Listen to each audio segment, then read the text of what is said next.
Update India TV, हर खबर सच्चाई की ओर। महाराष्ट्राचा लाडका सोंगाड्या विनोद सम्राट गुलाबराव बोरगावकर यांची 40व्या स्मृतिदिन मोठ्या उत्साहात साजरा करताना 2024चा विनोद सम्राट गुलाबराव बोरगावकर जीवन गौरव पुरस्कार ज्येष्ठ पारंपरिक तमाशा सम्राज्ञी श्रीमती हिराबाई कांबळे पाचेगावकर यांना प्रदान करण्यात आला।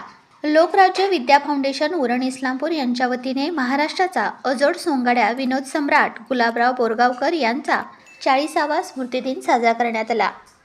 स्मृती सोहळ्यासाठी शेतकरी संघटना पक्षाचे संस्थापक अध्यक्ष रघुनाथदादा पाटील, थोर साहित्यिक दीपा पाटील सर, बोरगावचे माननीय सरपंच विकासराव अण्णा पाटील, सावळज गावचे सरपंच योगेशजी पाटील, मराठमोळा युवक संघटनेचे संस्थापक अध्यक्ष सुरेंद्रदादा पाटील आणि अन्य मान्यवरांची उपस्थिती लाभली। कार्यक्रमाचे सूत्रसंचालन सामाजिक कार्यकर्ते श्री चंद्रकांत तांदळे सर यांनी केले। त्यांनी सर्व क्षेत्राबरोबर तमाशा लोककलेचा महत्त्वपूर्ण आढावा घेतला।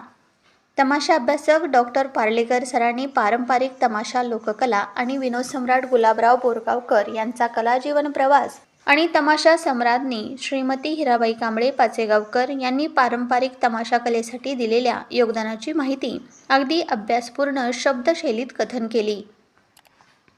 तसेच कार्यक्रमाचे अध्यक्ष रघुनाथदादा पाटील यांनी गुरुवर्य दिबा सरांनी तमाशा लोककलेचे मोठेपण तसेच काही आठवणी अनुभवपूर्ण शब्दात व्यक्त केल्या। या स्मृती सोहळ्याचे आयोजन आणि नियोजन श्री तांदळे सरांनी करून 2021च्या विठाबाई नारायण गावकर जीवन गौरव पुरस्काराच्या मानकरी तमाशा सम्राज्ञी श्रीमती हिराबाई कांबळे पाचेगावकर यांचा सन्मान केला। तसेच सर्व उपस्थित मान्यवरांचे आभारही मानले। आजपर्यंत दादा सातत्यानं शेतकऱ्यांच्यासाठी लढत आहेत आणि सातत्यानं हा लढा रस्त्यावरचा असतो अशी आदरणीय रघुनाथदादा पाटील या ठिकाणी ज्यांना पुरस्कार आपण दिलेला आहे त्या एकेकाळच्या तमाशा सम्राज्ञी पाचेगावच्या आदरणीय हिराबाई शामराव कांबळे पाचेगावकर ताई